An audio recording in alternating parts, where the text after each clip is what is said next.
On en parlait hier, les fortes chaleurs et les risques d'incendie. Un départ de feu a eu lieu il y a quelques jours dans la forêt d'Écouves dans l'Orne, heureusement sans gravité. L'occasion pour l'Office national des forêts de rappeler des règles simples qui peuvent éviter par ces fortes chaleurs que des hectares entiers partent en fumée. Laurent Marville avec Nicolas Corbard.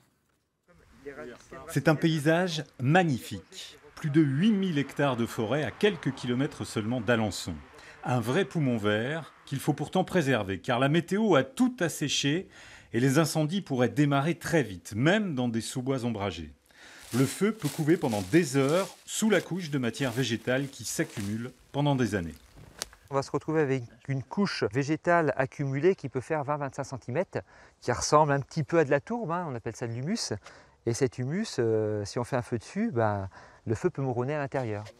En forêt, la majorité des départs d'incendie sont d'origine humaine et donc dus surtout à des imprudences. Il y a donc deux règles majeures à respecter. Quand vous êtes en forêt, si vous êtes fumeur, vous ne fumez pas. En période estivale, c'est interdit. Et puis l'autre règle simple, c'est que vous n'apportez pas de feu en forêt. Des lieux dédiés et bien identifiés sont réservés pour le plaisir du barbecue. Mais là aussi, le bon sens prime et il faut rester vigilant. Lorsque vous avez terminé, gardez un peu d'eau et éteignez vos braises. Ça évite que quelqu'un qui vienne après vous ait envie de nettoyer le reste de votre foyer, prenne ce qu'il y avait à l'intérieur, mette ça dehors et qu'il y ait encore des braises incandescentes qui puissent repartir. Les pompiers de l'Orne avouent ne pas avoir de recrudescence de feux de forêt malgré la météo.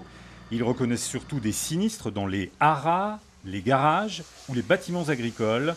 73 interventions spécifiques sur des incendies depuis le 14 juillet dernier.